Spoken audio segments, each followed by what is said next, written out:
Bon, bon, vous êtes tous là? Non, je déconne. Il y a personne pour l'instant, à part moi. Salut, salut et bienvenue pour ce nouveau format qui s'appelle, donc jeudi lecture, hein, comme précisé sur cette, scène d'intro à outro et bah, donc bienvenue quoi. Bienvenue si vous avez envie de passer un bon moment de détente, si vous avez envie de juste vous reposer, juste, là ça va être une soirée genre vraiment alors je pense que c'est le je sais pas combien de attendez, j'ai pas vérifié, mais je sais pas combien de personnes éventuellement, chercheront à suivre ça, mais ça va être, le principe de ce stream, c'est assez est censé être assez tranquille, quoi. Je veux dire, ça va être lecture avec une musique pépouse, on va dire. Si on va se poser là, on va se vous pouvez vous prendre un thé, vous pouvez vous prendre un café, un truc, mmh, faudra pas que j'attende de trop le boire lui parce que je sens qu'il va se refroidir assez vite. Bref, bah, j'espère que vous ça va, hein, j'espère que vous avez passé un bon jeudi, une bonne journée de jeudi. Moi, j'ai pas vraiment vu défiler la journée, mais c'est pas grave, c'est pas grave. Ce soir, donc justement, on inaugure avec excusez-moi pour les préparatifs, on inaugure avec ce format des jeudis lecture. Bon, je suis pas le premier streamer à faire ça, hein, c'est pas faut pas croire, hein, c'est pas ça j'ai pas de mérite, hein, là-dessus. Par contre, pour les cartographes, j'avoue que enfin, je pensais pas que j'étais le seul, enfin, je j'ai pas vu d'autres personnes faire ce genre de stream, ce genre de live. Mais là, on s'en fout puisque c'est le jeudi lecture et que le jeudi lecture, bah, qu'est-ce qu'on veut nous? Bah, on veut lire, on veut se poser, on veut être tranquille quoi, on veut être, genre, comme si vous étiez, tranquille, assidement oh là, j'arrive plus à parler. Assis tranquillement plutôt, on va éviter d'avoir la langue qui fourche. Assis tranquillement dans votre canapé dans votre fauteuil de streaming ou de gamer de ce que vous voulez. Ce qui est pas mon cas. Putain, c'est moche ça. Genre le mec qui fait des préparatifs. Bah alors. Oh merde. Ouais, oh, c'est pas très grave, hein, mais c'est juste pour faire un cadre, hein. C'est peut-être qu'un jour on améliorera le stuff. Alors vous avez peut-être remarqué, enfin non, vous avez, si, vous avez remarqué, forcément, c'est un petit peu overhauled l'apparence de la scène. J'ai pas mal bossé sur la scène pour faire un truc qui soit propre, qui soit agréable, qui soit assez simple et sobre, mais ouais, qui soit attrayant, quoi, qui soit alléchant. Et voilà, quoi. Et il faudra que je pense que je me servirai de pas mal d'autres choses sur les scènes, ou sur la scène là en particulier, pour d'autres streams. Bref. Et si ça se trouve, il y a personne qui va venir. Mais ce soir, dans tous les cas, on va lire. Alors vous le voyez pas vous comme ça, parce que forcément c'est... J'ai pris une photo forcément, c'est un extrait du bouquin en question. Ah, on arrive à lire? Ah ouais, en bas c'est marqué Madame Sinclair, je sais pas quoi, n'avait pas été le jouet d'une... bref, c'est pas grave. C'est pas grave.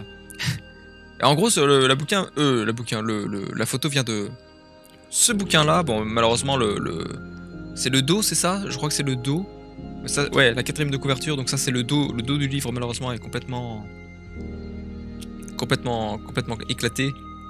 Mais bon, c'est un vieux bouquin, hein. Donc nous, en tout cas, ce soir, c'est, bah, comme c'est marqué au-dessus, les aventures de Sherlock Holmes. Et on est parti comme ça sur donc les 12 nouvelles de Sherlock Holmes. Donc attendez que je calcule, hein. Donc à ce soir, demain, après, demain, ce soir, la semaine prochaine, la semaine encore après, ça fait 3, après 4, 5, 6, attendez, merde, j'arrive plus à calculer. 1, 2, 3, 4, 5, 6, 7, 8, 9, 10, 11, 12. On serait jusqu'au 1er juin. Ah. Et on pourrait après mettre en pause les jeudis lecture. C'est pas forcément un programme, c'est pas forcément un format de stream qu'on veut faire. Enfin, dans tous les cas, dans les streams de manière générale, j'ai envie que ça se renouvelle. J'ai envie proposer des formats différents, on va dire. De pas toujours faire la même chose.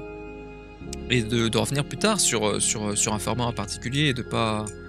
Pour éviter en fait de faire en sorte que s'installent des habitudes. Donc voilà. Hein.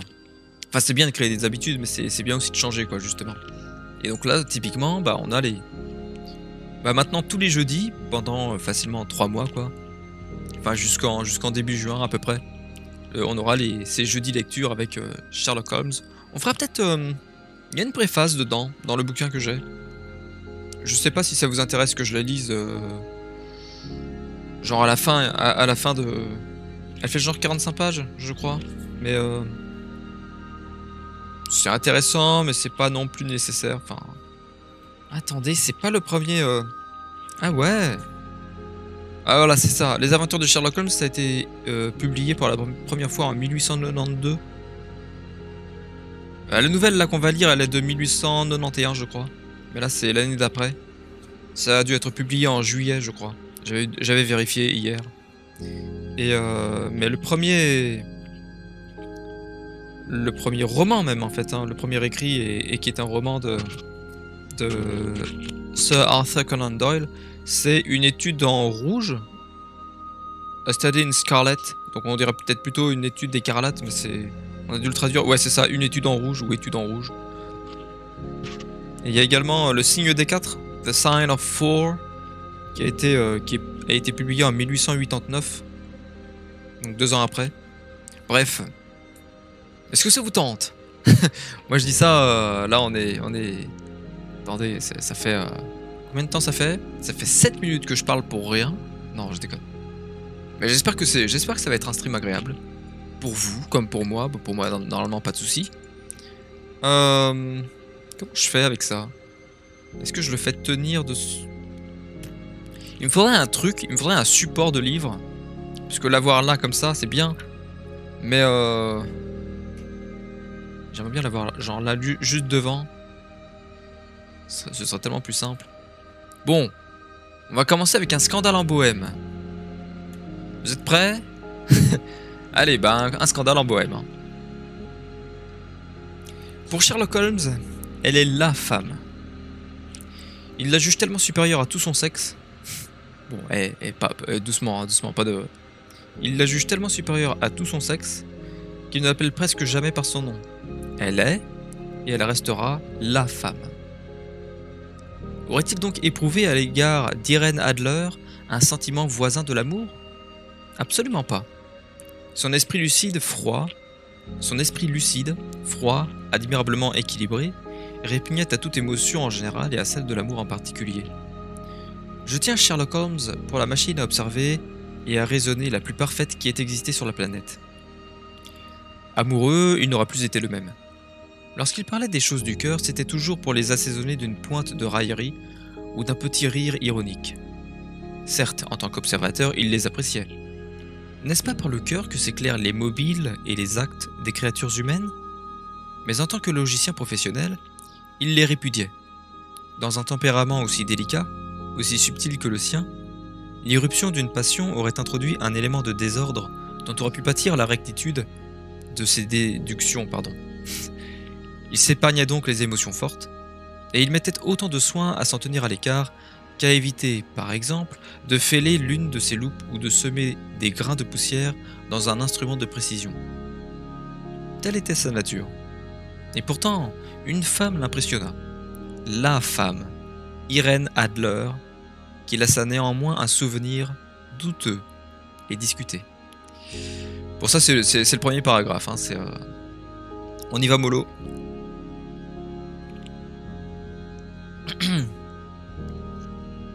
Bref, je trouve que c'est pas mal pour commencer finalement. Le paragraphe là pour mettre dans le...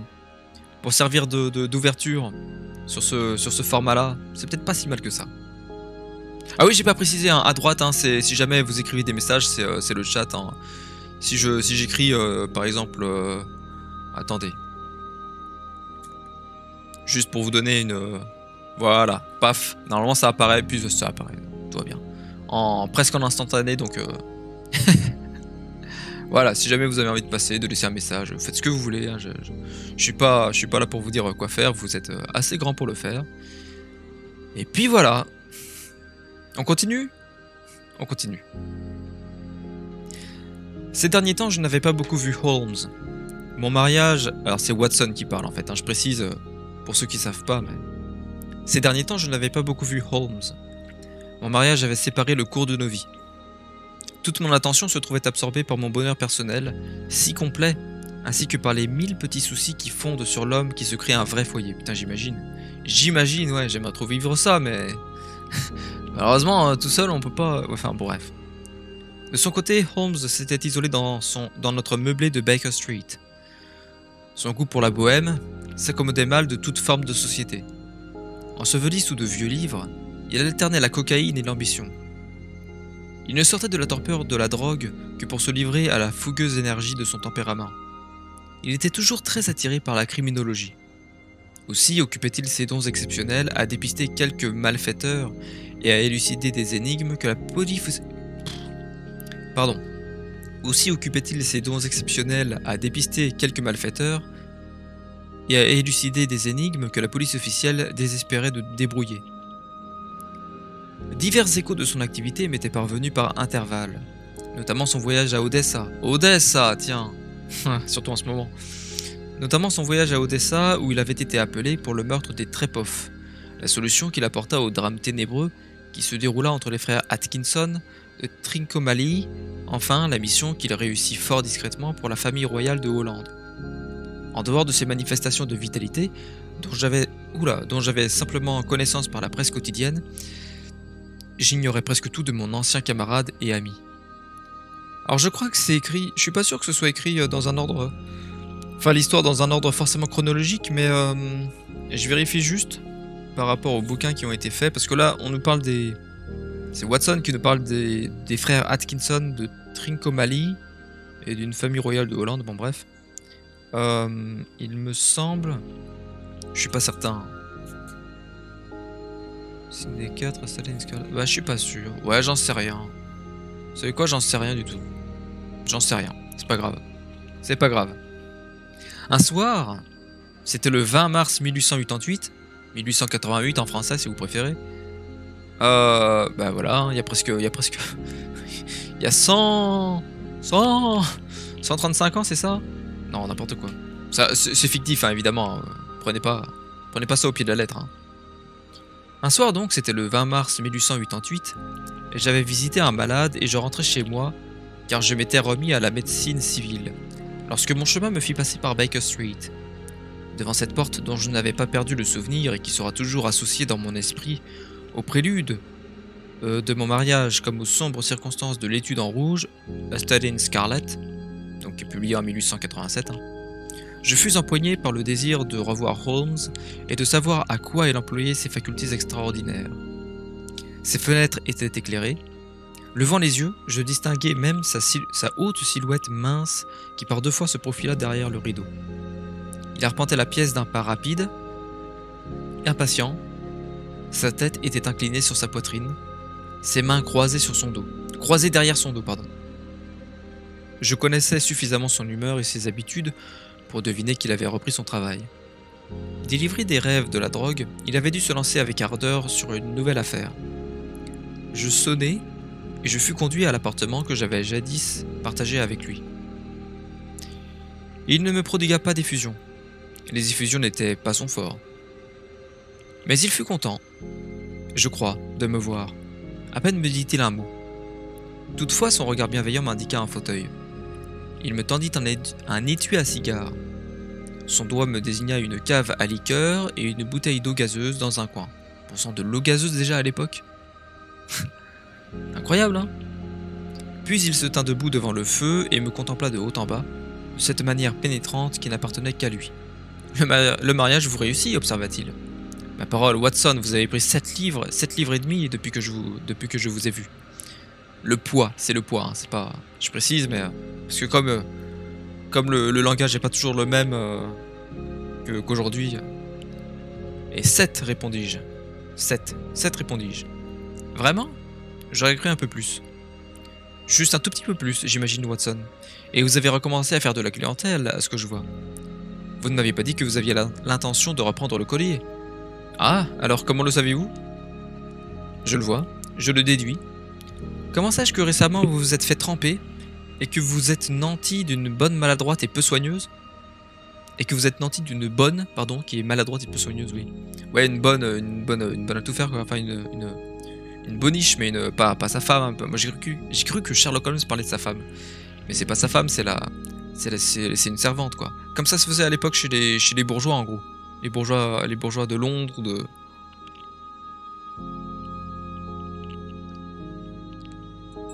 Ce cappuccino qui régale. Bref. Continuons. Est-ce que ça tiendra en 3 heures, la lecture, là?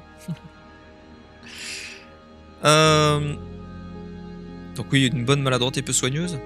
Mon cher Holmes, dis-je, ceci est trop fort. C'est trop fort. Si vous aviez vécu quelques siècles plus tôt, vous auriez certainement été brûlé vif. Eh bien, oui, il est exact que je dis, j'ai marché dans la campagne et que je suis rentré chez moi en piteux état. Mais comme j'ai changé de vêtements, je me demande comment vous avez pu le voir et le déduire. Quant à Mary Jane, elle est incorrigible. Ma femme lui a donné ses 8 jours. Mais là encore, je ne conçois pas comment vous l'avez deviné. Il rit sous cape et frotta l'une contre l'autre ses longues mains nerveuses. C'est d'une simplicité enfantine, dit-il. Mes yeux me disent que sur le côté intérieur de votre soulier gauche, juste à l'endroit qu'éclaire la lumière du feu, le cuir est marqué de 6 égratignures presque parallèles. De toute évidence, celles-ci ont été faites par quelqu'un qui a sans précaution gratté autour des bords de la semelle pour en détacher une croûte de boue. D'où voyez-vous ma double déduction que vous êtes sorti par mauvais temps et que, pour nettoyer vos chaussures, vous ne disposez que d'un spécimen très médiocre de la domesticité londonienne. En ce qui... Putain, la phrase à rallonge, quoi. Merde, j'en suis où? En ce qui concerne la reprise de votre activité professionnelle, si un gentleman qui entre ici a introduit avec lui des relents d'iodoforme, je sais pas ce que c'est, arbore sur son index droit la trace noire du nitrate d'argent et porte un chapeau haut de forme pourvu d'une bosse indiquant l'endroit où il dissimule son stéthoscope, je serais en vérité bien stupide pour ne pas l'identifier comme un membre actif du corps médical. Je ne pus m'empêcher de rire devant l'aisance avec laquelle il m'expliquait la marche de ses déductions. Quand je vous entends me donner vos raisons, lui dis-je, les choses m'apparaissent toujours si ridiculement simples qu'il me semble que je pourrais en faire autant. Et cependant, chaque fois que vous me fournissez un nouvel exemple de votre manière de raisonner, je reste pantois jusqu'à ce que vous m'exposiez votre méthode. Mes yeux ne sont-ils pas aussi bons que les vôtres? Mais si, répondit-il en allumant une cigarette et en se jetant dans un fauteuil. Seulement, vous voyez et vous n'observez pas. La distinction est claire. Tenez, vous avez fréquemment vu les marches qui conduisent à cet appartement, n'est-ce pas? Et fréquemment. Combien de fois? Je ne sais pas, des centaines de fois. Bon, combien y en a-t-il? Combien de marches? Je ne sais pas. Exactement. Vous n'avez pas observé. Et cependant, vous avez vu. Toute la question est là. Moi, je sais qu'il y a 17 marches, parce que à la fois j'ai vu et observé.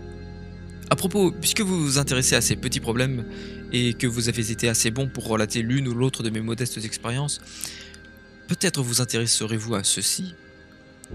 Il me tendit une feuille de papier à lettres, épaisse et rose, qui se trouvait ouverte sur la table. Je l'ai reçue au dernier courrier, reprit-il. Lisez à haute voix. La lettre n'était pas datée, et elle ne portait ni signature, ni adresse de l'expéditeur. Alors moi je dis, hein, je précise, mais tant que, moi s'il y a personne qui se manifeste dans le chat, moi je continue de lire, il n'y a pas de...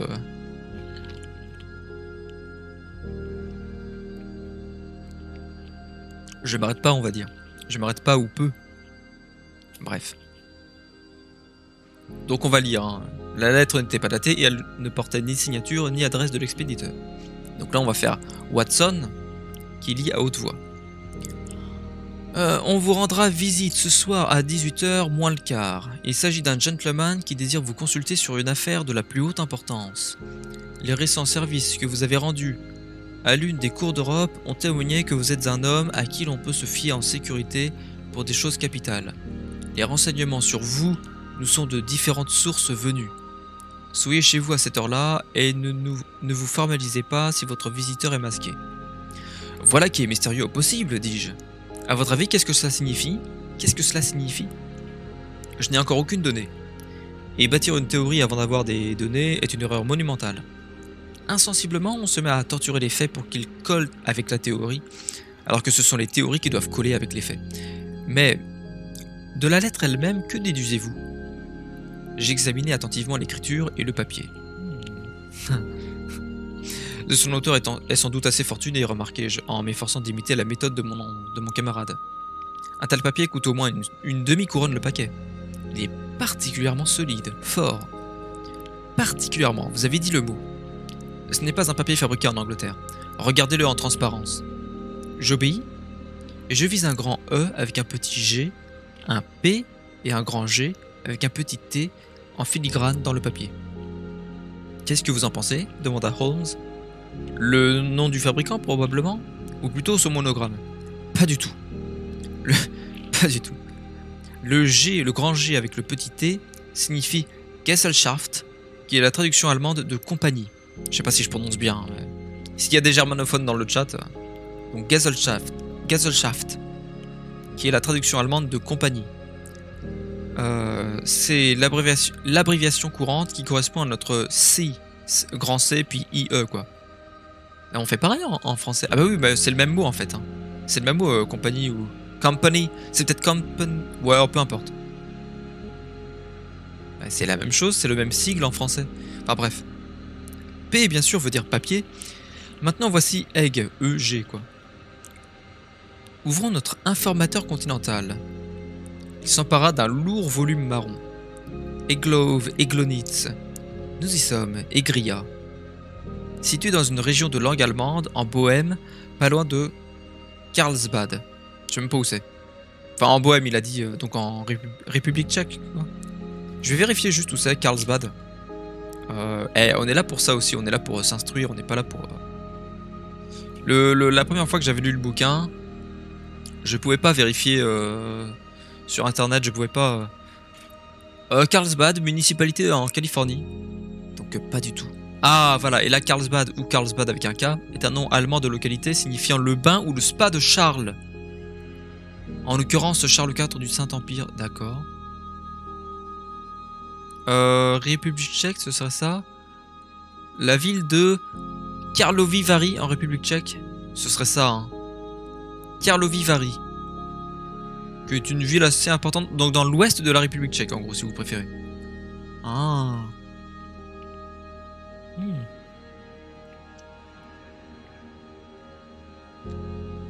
Pas à la frontière, mais pas forcément trop loin de la frontière, on va dire, avec l'Allemagne. Et bah, très bien. Avec actuellement 48 000 habitants en 2021, on va dire.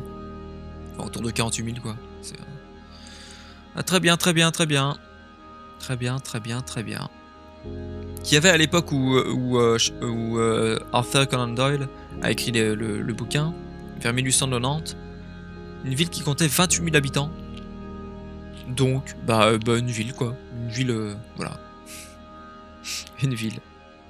Une mine. Bref. Donc oui, j'ai dit, oui, Carlsbad.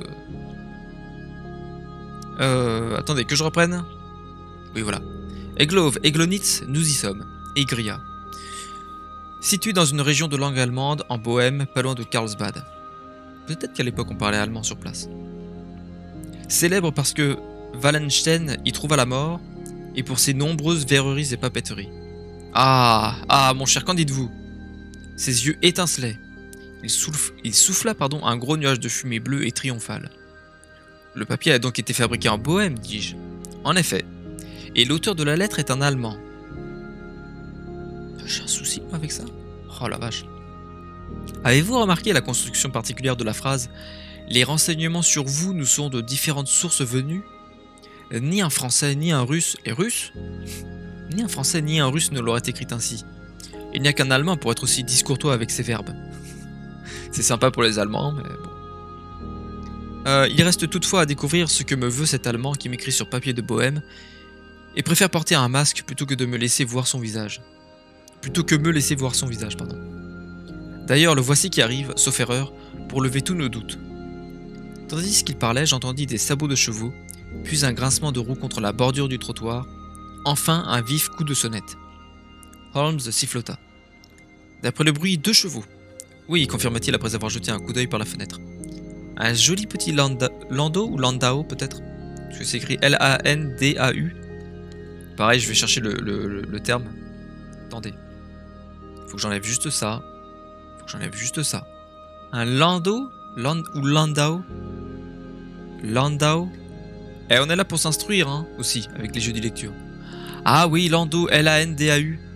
Anciennement, voiture à cheval à 4 roues, à capote formée de 2 soufflets pliants. Sinon, voiture d'enfant à caisse suspendue. D'accord. Un landau. Bah ok. Bah ça marche. Un joli petit landau, conduit par une paire de merveilles qui valent 150 guinées la pièce. Dans cette affaire, Watson, il y a de l'argent à gagner, à défaut d'autre chose. Je crois que je ferai mieux de m'en aller, Holmes. Pas le moins du monde, docteur. Restez à votre place. Sans mon historiographe, je suis un homme perdu. Genre. Et puis, l'affaire promet. Ce serait dommage de la manquer. Mais votre client, ne vous tracassez... J'arrive plus. Ne vous tracassez pas, je puis avoir besoin de vous et lui aussi. Le voici. Asseyez-vous dans ce fauteuil, docteur, et soyez attentif.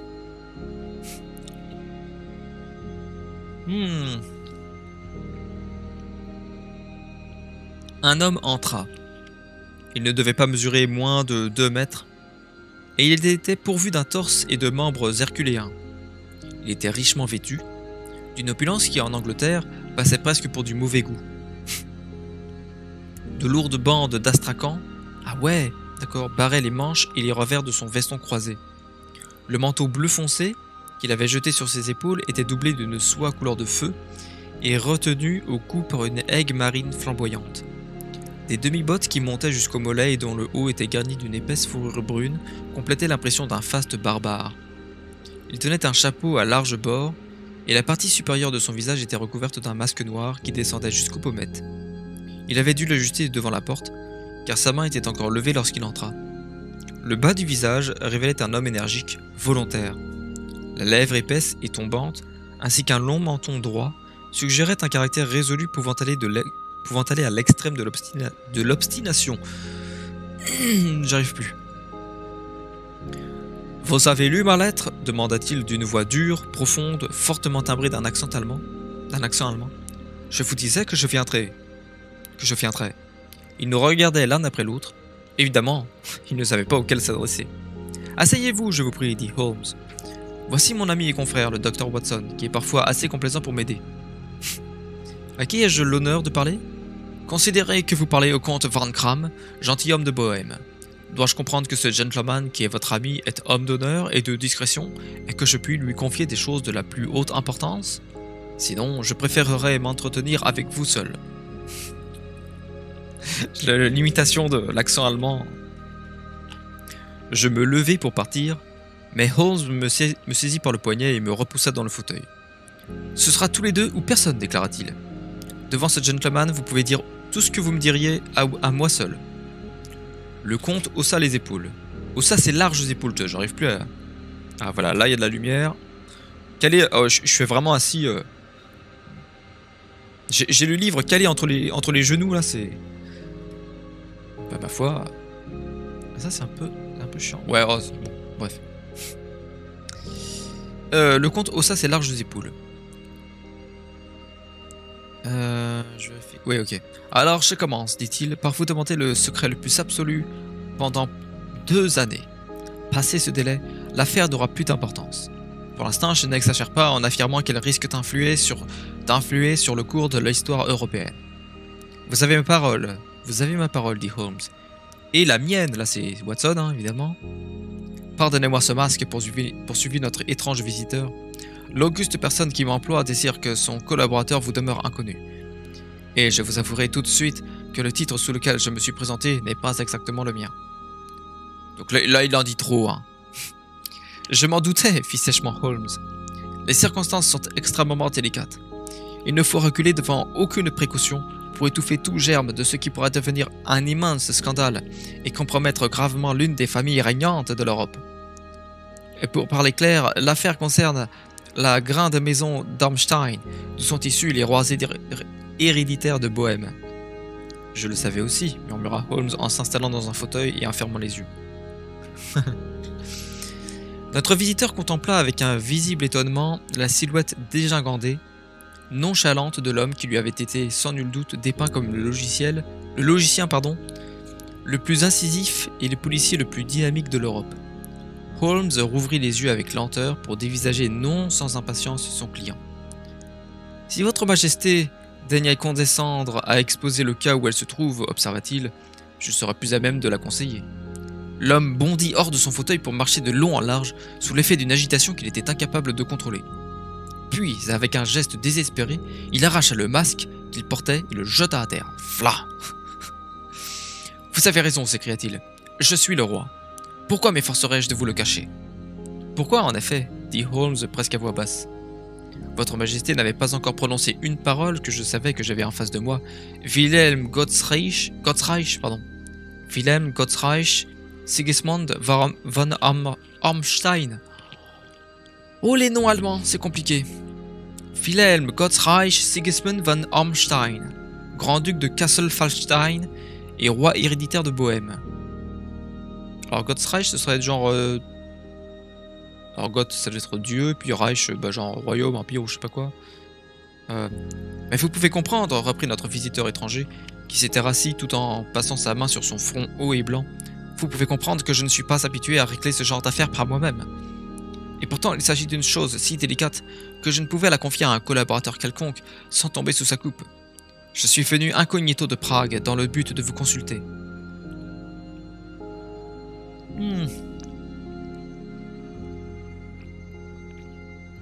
En tout cas, on passe une bonne soirée.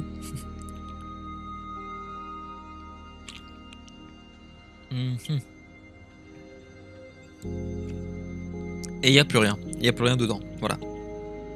Alors je vous en prie, consultez, dit Holmes en refermant les yeux. En bref, voici les faits. Il y a environ 5 années, au cours d'une longue visite à Varsovie, j'ai fait la connaissance d'une aventurière célèbre, Irene Adler.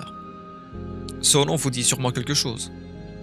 S'il vous plaît, docteur, voudriez-vous regarder sa fiche ? Murmura Holmes sans ouvrir les yeux. Depuis plusieurs années, il avait adopté une méthode de classement pour collationner toutes les informations concernant les gens et les choses, si bien qu'il était difficile de parler devant lui d'une personne ou d'un fait sans qu'il ne pût fournir aussitôt un renseignement. Dans ce cas précis, je trouvais la biographie d'Irene Adler intercalée entre celle d'un rabbin juif et celle d'un chef d'état-major qui avait écrit une monographie sur les poissons des grandes profondeurs sous-marines. Voyons, dit Holmes, né dans le New Jersey en 1858, contralto, la Scala, prima donna à l'Opéra impérial de Varsovie, oui, abandonne la scène, habite à Londres, tout à fait cela. À ce que je vois, votre majesté s'est laissé prendre au filet de cette jeune personne, lui a écrit quelques lettres compromettantes, et serait aujourd'hui désireuse qu'elles lui fussent restituées. Exactement. Mais comment ? Y a-t-il eu un mariage secret ? Non. Pas de papier, ni de certificats légaux ? Aucun. Dans ce cas, je ne comprends plus votre majesté. Si cette jeune personne essayait de se servir de vos lettres pour vous faire chanter ou pour tout autre but, comment pourrait-elle prouver qu'elles sont authentiques ? Mon écriture ? Défaut. Mon papier à lettres personnelles ? Un vol ? Mon propre sceau, elle l'aura imité. Ma photographie, elle l'a achetée. Mais nous avons été photographiés ensemble. Oh là là, voilà qui est très mauvais. Votre majesté a manqué de discrétion. Elle m'avait rendu fou. J'avais perdu la tête. Vous vous êtes sérieusement compromis. À l'époque, je n'étais que prince héritier. J'étais jeune. Aujourd'hui, je n'ai que 30 ans. Tiens, comme moi. Oh à l'époque, j'étais jeune. Et puis maintenant, je suis vieux. Bientôt l'EHPAD. Non, peut-être pas. Enfin, je dis ça... ça vient plus vite qu'on ne le croit, non ? Ben ouais, 10 ans passent et puis voilà. J'en étais où ? Ouais, aujourd'hui je n'ai que 30 ans. Voilà, hein, donc je pourrais être roi de Bohême à ce moment-là. Non, bon. Il faut récupérer la photographie. Nous avons essayé et nous n'avons pas réussi. Votre majesté paiera. Il faut l'acheter. Elle ne la vendra pas. La dérober alors ? 5 tentatives ont été effectuées. 2 fois, des cambrioleurs à ma solde ont fouillé sa maison de fond en comble. Une fois, nous avons volé ses bagages pendant qu'elle voyageait. 2 fois, nous lui avons tendu une véritable embuscade. Aucun résultat. Pas de trace de la photographie? Pas la moindre. Holmes éclata de rire. Voilà un très joli petit problème, dit-il. Mais qui est très grave pour moi, répliqua le roi sur un ton de reproche. Très grave, c'est vrai. Et que se propose-t-elle de faire avec cette photographie? Ruiner ma vie. Mais comment? Je suis sur le point de me marier. Je l'ai entendu dire. Avec Clotilde Lothman de Saxe-Meiningen, la seconde fille du roi de Scandinavie. Vous connaissez peut-être la rigidité des principes de cette famille. La princesse elle-même est la délicatesse personnifiée. Si l'ombre d'un doute plane sur ma conduite, tout sera rompu. J'adore parce que j'adore comment c'est la différence entre cette époque-là et puis la nôtre. Où là, ça fait très gentleman et en même temps, il y a ce côté ah bah ouais, moi j'ai fait des trucs dans ma vie qui étaient pas toujours très nets. Genre le mec c'est juste qu'il a été amoureux, donc je vois pas ce qu'on peut lui reprocher alors que. Enfin voilà quoi, c'est. Bref, comme il dit, il était jeune, hein. Jeune et dynamique. Si l'ombre d'un doute plane sur ma conduite, tout sera rompu. Et Irène Adler menace de leur faire parvenir la photographie. Et elle le fera. Je suis sûr qu'elle le fera. Vous ne la connaissez pas. Elle a une âme d'acier. Une âme, j'aurais dû dire d'acier. Elle combine le visage de la plus ravissante des femmes avec le caractère du plus déterminé des hommes. Plutôt que de me voir marié avec une autre, elle irait aux pires extrémités, au pire. Êtes-vous certain qu'elle ne vous l'a pas encore envoyé? Certain. Pourquoi? Parce qu'elle a déclaré qu'elle l'enverrait le jour où les fiançailles seraient publiées. Or, elles seront rendues publiques lundi prochain. Oh!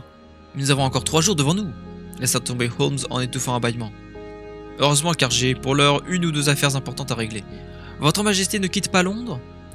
Non, vous me trouverez au Langham sous le nom de Comte Van Cram. Alors je vous enverrai un mot pour vous tenir au courant de la marche de l'affaire. Je vous en prie, je suis terriblement inquiet. Et quant à l'argent, je vous laisse carte blanche. Absolument. Je donnerai l'une des provinces de mon royaume en échange de cette photographie. Et pour les frais immédiats, le roi chercha sous son manteau une lourde bourse en peau de chamois et la déposa sur la table. Elle contient 300 livres sterling en or et 700 en billets. Ouah, putain, la vache, la fortune! La vache, dit-il. Holmes rédigea un reçu sur une feuille de son carnet et le lui tendit. Et l'adresse de la demoiselle, demanda-t-il. Bryony Lodge, Serpentine Avenue, St. John's Wood. Holmes la nota avant d'interroger. Une autre question. La photographie est format album? Oui. Bien. Bonne nuit, Majesté. J'ai confiance. Nous aurons bientôt d'excellentes nouvelles à vous communiquer. Oh, c'est horrible. Nous aurons bientôt d'excellentes nouvelles à vous communiquer. Je devrais consulter un orthophoniste.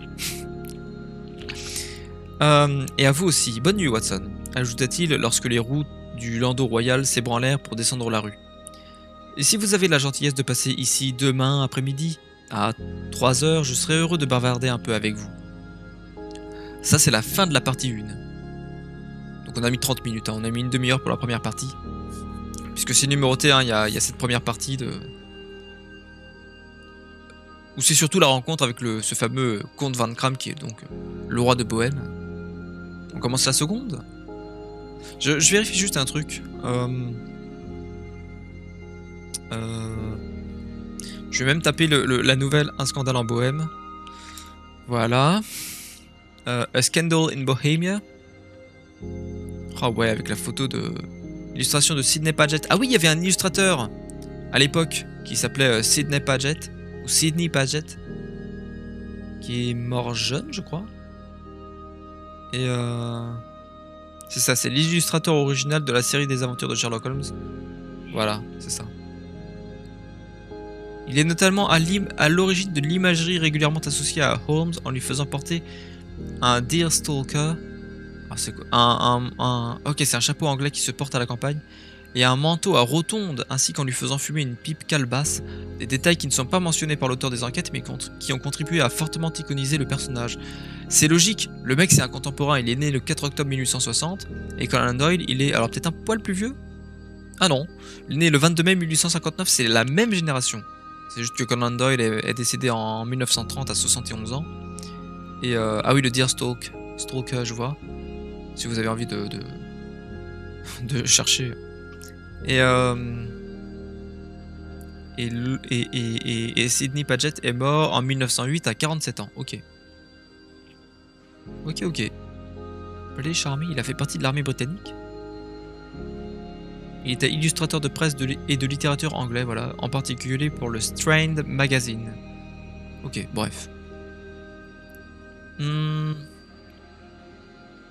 Oui, donc ça, c'est la situation initiale hein, qu'on a lue. Après, voilà, il résume, il y a l'enquête, et puis d'autres... Bref.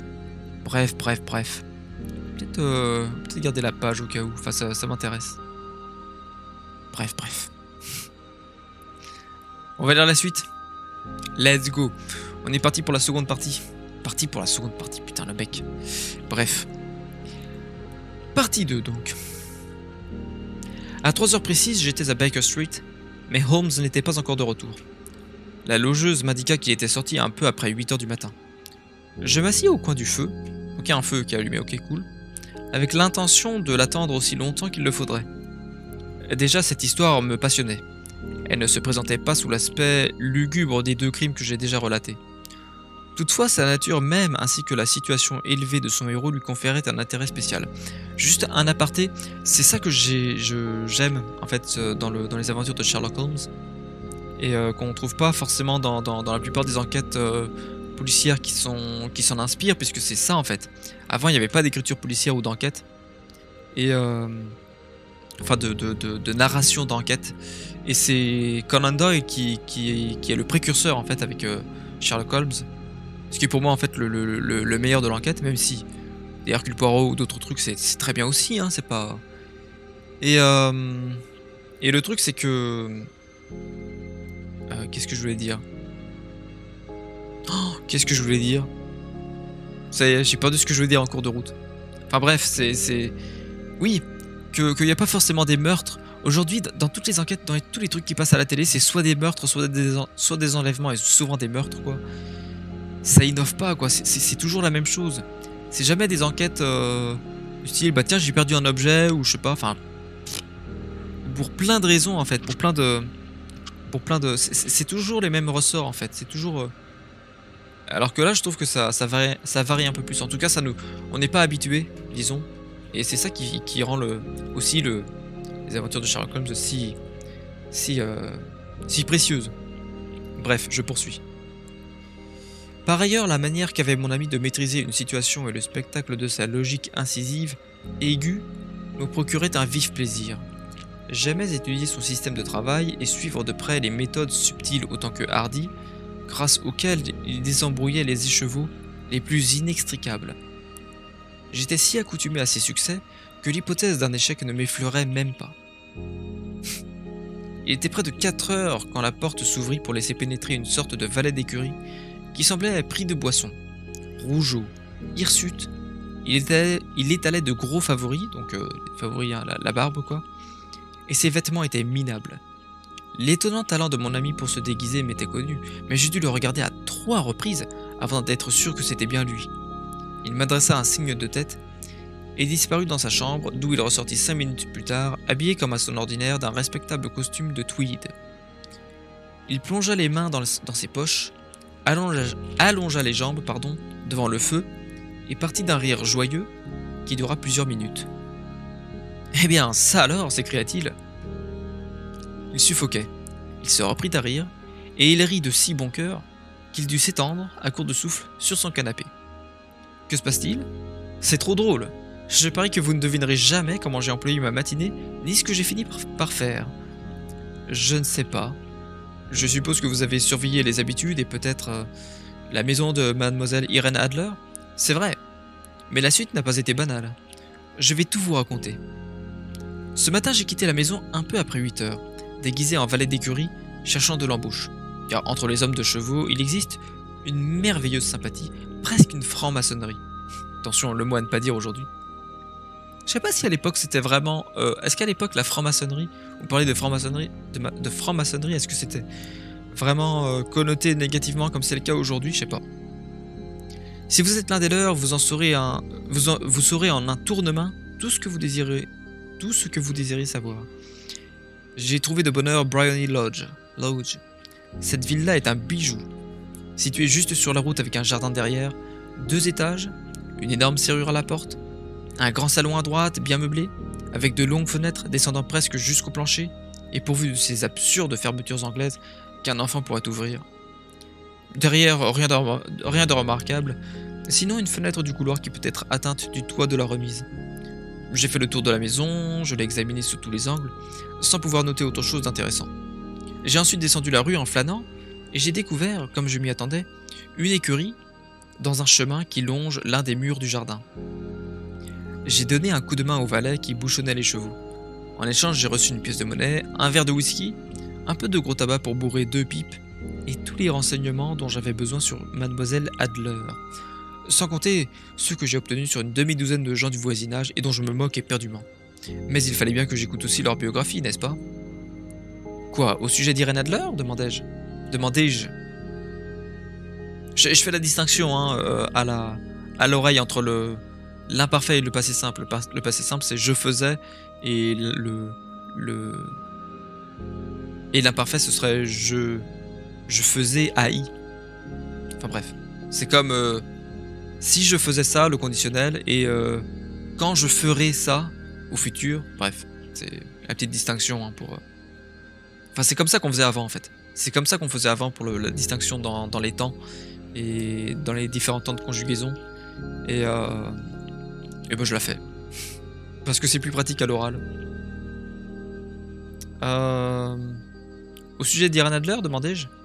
Oh, elle a fait tourner toutes les têtes des hommes de là-bas. C'est la plus exquise des créatures de cette terre.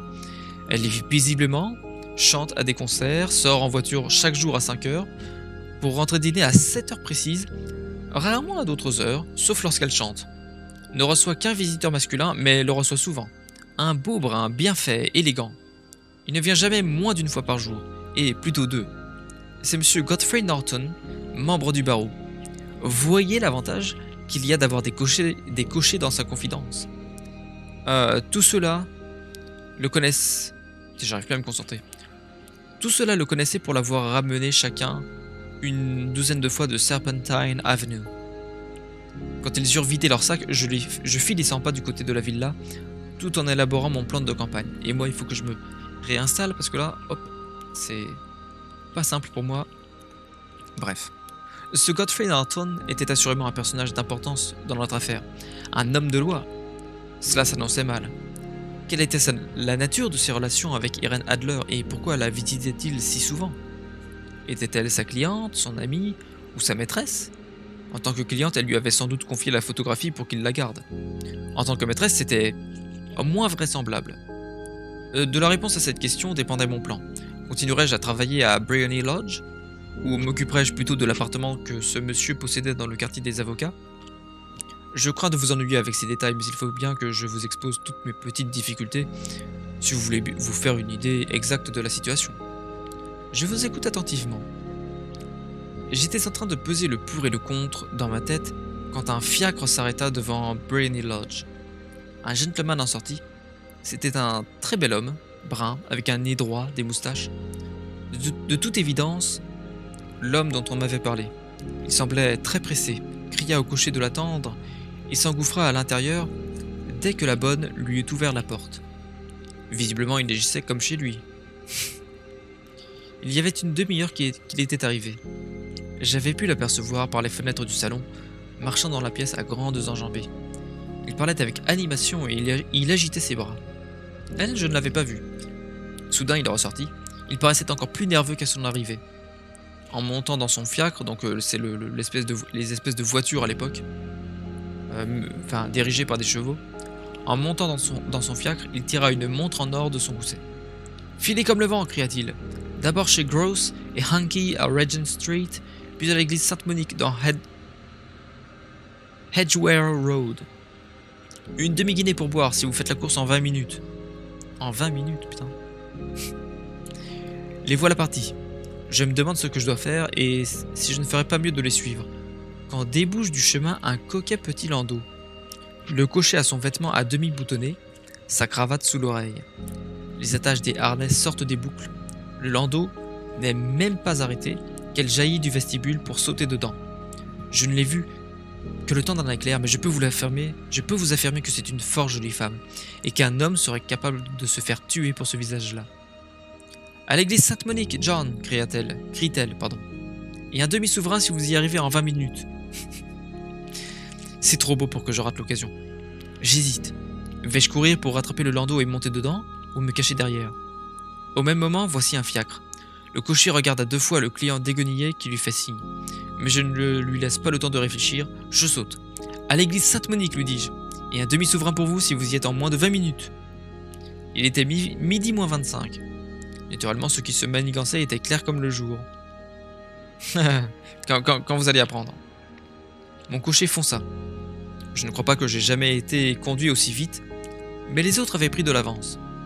Quand j'arrive, le fiacre et le landau sont arrêtés devant la porte. Leurs chevaux fument. Non, pardon. Moi, je paie mon homme et me précipite dans l'église. Pas une âme à l'intérieur, sauf mes deux poursuivis et un prêtre en surplis qui semblent discuter ferme. Tous trois se tiennent debout devant l'autel. Je prends par un bas-côté et je flâne comme un oisif qui visite une église. Tout à coup, à ma grande surprise, mes trois personnages se tournent vers moi et Godfrey Norton court à ma rencontre. « Dieu merci !» s'écrie-t-il. « Vous ferez l'affaire. Venez, venez !» « Pourquoi faire ?»« Venez mon vieux, il ne nous reste plus que 3 minutes pour que ce soit légal. » Putain, 3 minutes! Me voilà à moitié entraîné vers l'hôtel, et avant que je sache où j'en suis, je m'entends bredouiller des réponses qui me sont chuchotées à l'oreille. En fait, j'apporte ma garantie au sujet de choses dont je suis très ignorant et je sers de témoin pour un mariage entre Irene Adler, demoiselle, et Godfrey Norton, célibataire. La cérémonie se déroule en quelques instants, après quoi je me fais congratuler d'un côté par le conjoint, de l'autre par la conjointe, tandis que le prêtre en face rayonne en me regardant. Je crois que c'est la situation la plus absurde dans laquelle je me sois jamais trouvé. Lorsque je me la suis rappelée tout à l'heure, je n'ai pu m'empêcher de rire à gorge déployée. Sans doute y avait-il un quelconque vice de forme dans la licence de mariage, le prêtre devait absolument refuser de consacrer l'union sans un témoin, et mon apparition a probablement épargné aux fiancés de courir les rues en quête d'un homme valable. La fiancée m'a fait cadeau d'un souverain que j'entends porter à ma chaîne de montre en souvenir de cet heureux événement. L'affaire a pris une tournure tout à fait imprévue, dis-je. Mais ensuite, eh bien, j'ai trouvé mes plans plutôt compromis. Tout donnait l'impression que le couple allait s'envoler immédiatement. Des mesures aussi énergiques que promptes s'imposaient donc. Cependant, à la porte de l'église, ils partirent chacun de leur côté. Lui vers son quartier, elle pour sa villa. Je sortirai à 5 heures, sortirai futur donc toujours, je sortirai à 5 heures comme d'habitude pour aller dans le parc, lui dit-elle en le quittant. Je n'entendis rien de plus. Ils se séparèrent, et moi je m'en fus prendre des dispositions personnelles. Lesquelles ? D'abord quelques tranches de bœuf froid et un verre de bière, répondit-il en sonnant. J'étais trop occupé pour songer à me nourrir, et ce soir, je serai encore plus occupé, selon toute vraisemblance. À propos, docteur, j'aurais besoin de vos services. Vous m'en voyez réjoui. Cela ne vous gênerait pas de violer la loi? Pas le moins du monde. Ni de risquer d'être arrêté? Non, si la cause est bonne. Oh, la cause est excellente. Alors je suis votre homme. J'étais sûr que je pourrais compter sur vous. Mais qu'est-ce que vous voulez au juste? Quand Madame Turner, c'est la servante, c'est la bonne de Sherlock Holmes. Quand Madame Turner aura apporté le plateau, je vous expliquerai. Maintenant, ajouta-t-il en se jetant sur la simple collation que sa propriétaire lui avait fait monter. Mais c'est elle qui l'héberge? C'est elle la propriétaire peut-être? Ouais. C'est un viager? C'est un viager peut-être. Attendez. Maintenant, ajoutait-il en se jetant sur la simple collation que sa propriétaire lui avait fait monter, je vais être obligé de parler de la bouche pleine, car je ne dispose pas de beaucoup de temps. Il est près de 5 heures. Dans 2 heures, nous devons nous trouver sur les lieux de l'action. Mademoiselle Irène, ou plutôt Madame, revient de sa promenade à 7 heures. Il faut que nous soyons à Briony Lodge pour la rencontrer. Et après, quoi? Laissez le reste à mon initiative. J'ai déjà préparé ce qui doit arriver. Le seul point sur lequel je dois insister, c'est que vous n'interviendrez à aucun moment, quoi qu'il se passe. Je resterai neutre. Vous ne ferez rien. Absolument rien. Il y aura probablement pour moi quelques désagréments légers à encourir. Ne vous en mêlez point. Tout se terminera par mon transport dans la villa. 4 ou 5 minutes plus tard, la fenêtre du salon sera ouverte. Vous devrez vous tenir tout près de cette fenêtre ouverte. Oui. Vous devrez me surveiller car je serai visible. Oui. Et quand je lèverai ma main, comme ceci, peu importe, hein, je sais pas comment, bref. Oui, de faire comme ça, hein, je suppose. Vous lancerez dans la pièce. Attends. Vous lancerez dans la pièce ce que je vous remettrai pour le lancer, et en même temps vous crierez au feu. Vous suivez bien? Très bien. Il n'y a rien là de formidable, dit-il en prenant dans sa poche un long rouleau en forme de cigare. C'est une banale fusée fumigène. À chaque extrémité, elle est garnie d'une capsule automatiquement inflammable. Votre mission se réduit à ce que je vous ai dit. Quand vous crierez au feu, des tas de gens crieront à leur tour au feu. Vous pourrez alors vous promener jusqu'au bout de la rue, où je vous rejoindrai 10 minutes plus tard. J'espère que je me suis fait comprendre. J'ai à ne pas intervenir, à m'approcher de la fenêtre, à guetter votre signal, à lancer à l'intérieur cet objet, puis à crier au feu et à vous attendre au coin de la rue. Exactement. Vous pouvez donc vous reposer sur moi. Parfait. Il est presque temps que je me prépare pour le nouveau rôle que je vais jouer. Il disparut dans sa chambre et réapparut au bout de quelques minutes sous l'aspect d'un clergyman non conformiste aussi aimable que simplet. Alors, clergyman, ça prend la tête hein, parfois de lire comme ça sans pause. Un clergyman. On va chercher un clergyman. Un homme de clergé en gros. Oh, je vois un pasteur anglo-saxon. À l'ancienne forcément. Enfin genre dans les années 1890 ou 1880 quoi. C'est... Ok. Un clergyman. Un homme de clergé quoi. Ok. Et c'est spécial église catholique en gros.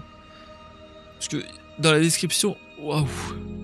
Dans la description ils disent oui c'est un pasteur ou je sais pas quoi. Pasteur anglo-saxon. Ouais enfin... Bref. C'est un homme de... C'est un clergé quoi. Enfin... Un clerc je veux dire. Un clerc je vais dire. Bref. Un clergyman. Je vérifie juste. Voilà. Ah ouais non on voit à peine le... Putain ça fait blanc sur... Ah ouais. Putain entre la peau qui fait presque blanche et le t-shirt blanc là. Bref. Donc voilà. Il disparut dans sa chambre et réapparut au bout de quelques minutes sous l'aspect d'un clergyman non conformiste aussi aimable que simplet. Son grand chapeau noir, son ample pantalon, sa cravate blanche, son sourire sympathique et tout son air de curiosité bienveillante étaient dignes d'un plus grand comédien. Holmes n'avait pas seulement changé de costume, son expression, son allure, son âme même semblait se modifier à chaque nouveau rôle. Le théâtre a perdu un merveilleux acteur, de même que la science a perdu un logicien de premier ordre quand il s'est spécialisé dans les affaires criminelles. Nous quittâmes Baker Street à 6h15 pour nous trouver à 7h moins 10 dans Serpentine Avenue. La nuit tombait déjà. Les lampes venaient d'être allumées quand nous passâmes devant Briony Lodge. La maison ressemblait tout à fait à celle que m'avait décrite Holmes, mais les alentours n'étaient pas aussi déserts que je me l'étais imaginé. Ils étaient pleins au contraire d'une animation qu'on n'aurait pas espérée dans la petite rue d'un quartier tranquille. À un angle, il y avait un groupe de pauvres hères qui fumaient et riaient. Non loin, un rémouleur avec sa roue. Puis 2 gardes en flirt avec une nourrice. Enfin, plusieurs jeunes gens bien vêtus, cigares aux lèvres, flânaient sur la route. Vous voyez, observa Holmes, tandis que nous faisions les 100 pas le long de la façade de la villa. Ce mariage simplifie plutôt les choses. La photographie devient maintenant une arme à double tranchant. Il y a de fortes chances pour qu'elle ne tienne pas plus à ce que M. Godfrey Norton la voie, que notre client ne tient à ce qu'elle tombe sous les yeux de sa princesse. Mais où la découvrirons-nous? Oui, où? Il est probable qu'elle ne la transporte pas avec elle puisqu'il s'agit d'une photographie format album, trop grande par conséquent pour qu'une dame la dissimule aisément dans ses vêtements. Ouais, j'avoue. Puis en plus les vêtements amples de l'époque, même les vêtements amples. Elle sait que le roi est capable de lui tendre une embuscade et de la faire fouiller, puisqu'il l'a déjà osé. Nous pouvons donc tenir pour certain qu'elle ne la porte pas sur elle. Où alors? Elle a pu la mettre en sécurité chez son banquier ou chez son homme de loi. Cette double possibilité existe, mais je ne crois ni à l'une ni à l'autre. Les femmes sont naturellement cachottières, et elles aiment pratiquer elles-mêmes leurs manies. Pourquoi l'aurait-elle remise à quelqu'un? Autant elle peut se fier à bon droit à sa propre vigilance, autant elle a de motifs de se méfier des influences, politiques ou autres, qui risqueraient de s'exercer sur un homme d'affaires. Par ailleurs, rappelez-vous qu'elle a décidé de s'en servir sous peu. La photographie doit donc se trouver à portée de sa main, chez elle. Mais elle a été cambriolée 2 fois. Bah, les cambrioleurs sont passés à côté. Mais comment chercherez-vous? Je ne chercherai pas. Alors? Je me débrouillerai pour qu'elle me la montre. Elle la refusera. Elle ne pourra pas faire autrement. Mais j'entends le roulement de la voiture. C'est son landau. À présent, suivez mes instructions à la lettre. Je fais juste... Alors, voilà, ça fait déjà 1 heure. Je suis en train de calculer pour savoir à peu près... Ok. Je pense qu'en 2 heures, la nouvelle est pliée. En 2 heures, c'est tranquille, c'est fait. En stream. Et on prendra... Donc en gros, à la fin du stream, j'essaierai de préciser... Enfin, dans le programme, dans la page de programme de la chaîne. Et je mettrai en gros que ça fera 21h, 23h pour la lecture parce que c'est bien. Et en plus comme ça me fait terminer assez tôt. Ça fait des streams plus courts. Enfin, c'est sympa quoi. Et puis et qu'est-ce que je voulais dire? En plus ça permet de prendre un petit peu de temps pour discuter avec vous si jamais vous êtes là. Enfin si jamais vous avez envie de discuter. Si vous avez envie de réagir par rapport à cette nouvelle ou je sais pas. Et puis voilà quoi. Attendez. Juste que je mette la bonne voilà, le bon plan. Tandis qu'il parlait, les lanternes latérales de la voiture annoncèrent le virage dans l'avenue. C'était un très joli petit landau.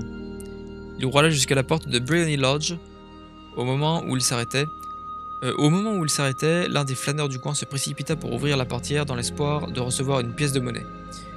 Mais il fut écarté d'un coup de coude par un autre qui avait couru dans la même intention. Une violente dispute s'engagea alors. Les 2 gardes prirent parti pour l'un des vagabonds, et le rémouleur soutint l'autre de la voix et du geste. Ah.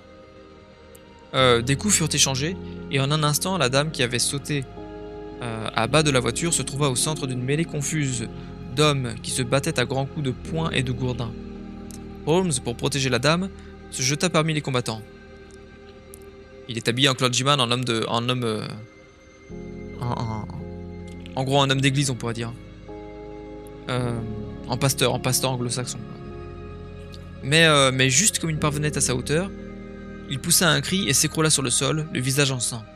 Lorsqu'il tomba, les gardes s'enfuirent dans une direction et les vagabonds dans la direction opposée. Les gens mieux vêtus, qui avaient assisté à la bagarre sans s'y mêler, se décidèrent alors à porter secours à la dame ainsi qu'aux blessés. Irène Adler, comme je l'appelle encore, avait bondi sur les marches, mais elle demeura sur le perron pour regarder. Son merveilleux visage profilait beaucoup de douceur sous l'éclairage de l'entrée. C'est intéressant la description là de... La description donnée par... Enfin ce qu'écrit... Ah zut, Conan Doyle. Sous les traits du personnage Watson quoi. Puisque c'est Watson, c'est le docteur Watson qui écrit. Je me demande qui... En fait c'est marrant parce que les différents personnages qu'il écrit là, qu'il invente, sont inspirés de personnes qu'il a connues. Mais je sais pas si Irene Adler est inspirée de quelqu'un qu'il a connu ou pas. Enfin bon. Est-ce que ce pauvre homme est gravement blessé? S'enquit-elle. Il est mort, crièrent plusieurs voix. Non, non, il vit encore, hurla quelqu'un. Mais il mourra sûrement avant d'arriver à l'hôpital. Voilà un type courageux, dit une femme. Ils auraient pris à la dame sa bourse et sa montre s'il n'était pas intervenu. C'était une bande, oui, et une rude bande. Ah, il se ranime maintenant. On ne peut pas le laisser dans la rue. Peut-on le transporter chez vous, madame? Naturellement. Portez-le dans le salon. Il y a un lit de repos confortable. Par ici, s'il vous plaît. Lentement, avec une grande solennité, il fut transporté à l'intérieur de Briony Lodge et déposé dans la pièce principale. Je suis juste en train de vérifier, mais j'espère que le son est pas trop fort. Je peux baisser encore un poil. Quoique... Ouais, peu importe. Non, ça va, ça va, ça va. Je cherchais quoi déjà? Ouais, je fatigue. Je fatigue de ouf. Donc oui, voilà, un type courageux, on ne peut pas les laisser dans la rue. Hein. Lentement, avec une grande solennité, il fut transporté à l'intérieur de Brainy Lodge et déposé dans la pièce principale. De mon poste près de la fenêtre, j'observais les allées et venues.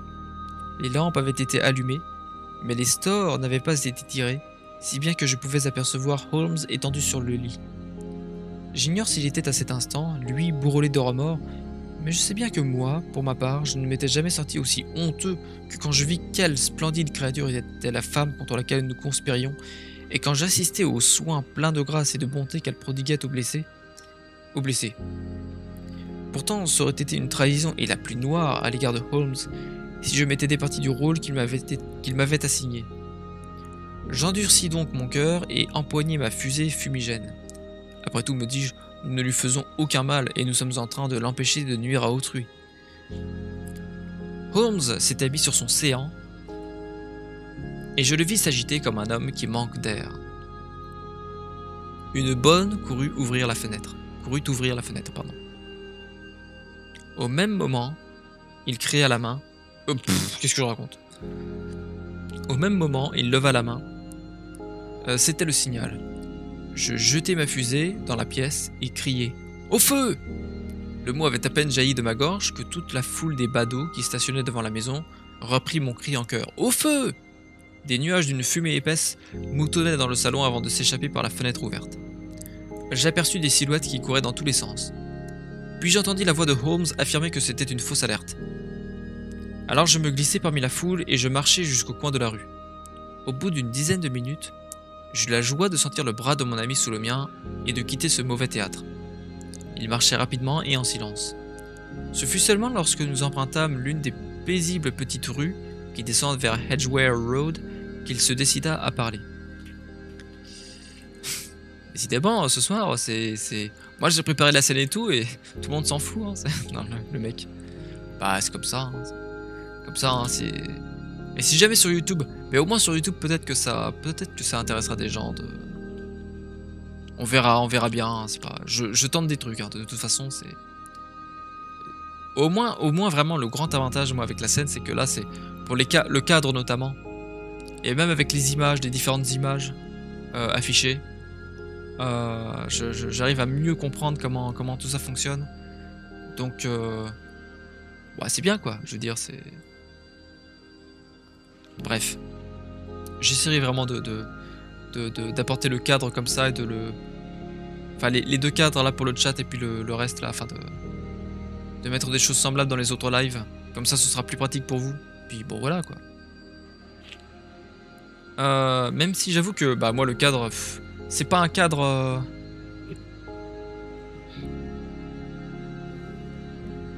C'est pas... Ouais, il y a forcément un fond vert derrière, donc voilà quoi, c'est pas non plus incroyable. Enfin, c'est pas comme une scène de streamer avec des objets autour et... Mais je me suis dit avec le... Je savais pas trop comment en faire pour le plan là, pour la scène de stream. Mais avec le livre et tout là, le livre ouvert en plein milieu et puis ma tête devant, forcément. Je me suis dit c'est peut-être pas mal finalement de faire comme ça. Alors donc c'est seulement à ce moment-là que Sherlock Holmes se décide à parler. Vous avez très bien travaillé, docteur, me dit-il. Rien n'aurait mieux marché. Vous avez la photographie? Je sais où elle est. Et comment l'avez-vous appris? Elle me l'a montré comme je vous l'avais annoncé. Je n'y comprends goutte, Holmes. Je n'ai pas l'intention de jouer avec vous au mystérieux, répondit-il en riant. Pardon. L'affaire fut tout à fait simple. Vous, bien sûr, vous avez deviné que tous les gens de la rue étaient mes complices. Je les avais loués pour la soirée. Je l'avais deviné à peu près.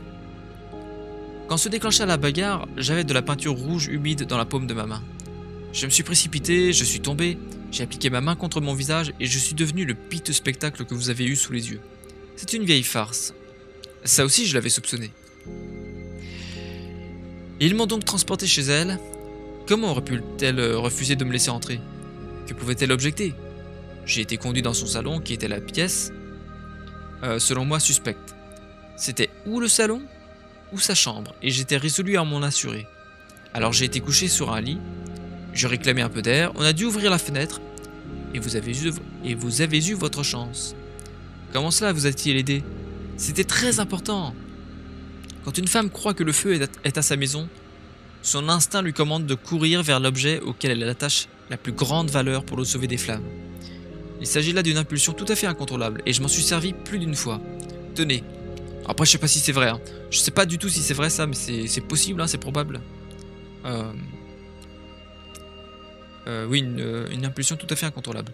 Je m'en suis servi plus d'une fois. Tenez, dans l'affaire du château d'Arnsworth. C'est pas Ainsworth, c'est Arnsworth. Merde, j'ai perdu la page. Voilà, c'est bon. Dans l'affaire du château d'Arnsworth, et aussi dans le scandale de la substitution de Darlington, pardon. Une mère se précipite vers son enfant. Une demoiselle vers son coffre à bijoux.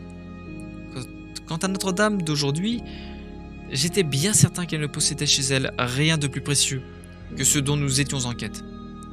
L'alerte fut admirablement donnée. La fumée et les cris auraient brisé des nerfs d'acier. Elle a magnifiquement réagi. La photographie se trouve dans un renfoncement du mur, derrière un panneau à glissière juste au-dessus de la sonnette. Elle y fut en un instant, et je pus apercevoir l'objet au moment où elle l'avait à demi sorti. Quand je criai que c'était une fausse alerte, elle le replaça, ses yeux tombèrent sur la fusée, elle courut au dehors, et je ne la revis plus. Je me mis debout, et après force excuse, sortis de la maison. Hein? Ah pardon, oui, je me mis debout, et après force excuse, je sortis de la maison. J'ai bien songé à m'en emparer tout de suite de la photographie. Mais le coucher est entré. Il me surveillait de près. Je crus plus sage de ne pas me risquer. Un peu trop de précipitation aurait tout compromis. Après, en soi, il aurait pu la prendre et puis se barrer comme un voleur, quoi. Il aurait pu complètement. Il aurait pu. C'est peut-être ce qu'il aurait dû faire. Hein. Enfin, j'en sais rien. Et maintenant, demandai-je, pratiquement notre enquête est terminée. Parce que là, on est page 27 et ça se termine genre page 30... 31. Et on a bientôt fini la lecture. Ça prend 1 heure en fait, ça prend 1h30 facile. C'est pas si long que ça. Et maintenant, demandez-je, pratiquement notre enquête est terminée. J'irai demain lui rendre visite avec le roi et vous-même si vous daignez nous accompagner. On nous conduira dans le salon pour attendre la maîtresse de maison. Mais il est probable que quand elle viendra, elle ne trouvera plus ni nous, ni la photographie. Sa Majesté sera sans doute satisfaite de la récupérer de ses propres mains. Et quand lui rendrons-nous visite? À 8h du matin. Elle ne sera pas encore levée, ni apprêtée, si bien que nous aurons le champ libre. Par ailleurs, il nous faut être rapide car ce mariage peut modifier radicalement ses habitudes et son genre de vie. Je vais télégraphier au roi. Nous étions dans Baker Street, arrêtés devant la porte. Holmes cherchait sa clé dans ses poches, lorsqu'un passant lui lança « Bonne nuit, monsieur Sherlock Holmes !» Il y avait plusieurs personnes sur le trottoir. Ce salut sembla venir néanmoins d'un jeune homme svelte qui avait passé très vite. « Je connais cette voix, dit Holmes en regardant la rue faiblement éclairée. Mais je me demande à qui diable elle appartient. »« Moi je sais. » Je dormis à Baker Street cette nuit-là. Nous étions en train de prendre notre... Ça c'est la partie 3, hein. Pardon, je n'ai pas précisé. Est-ce qu'on prend une pause? J'ai juste envie de... Éventuellement... c'est un scandale là-bas. Scandal in Bohemia. Voilà. Hop. Est-ce qu'on peut avoir... J'aimerais bien accéder à... Juste pour vous montrer... Après, vous pouvez très bien chercher sur internet. Enfin, c'est...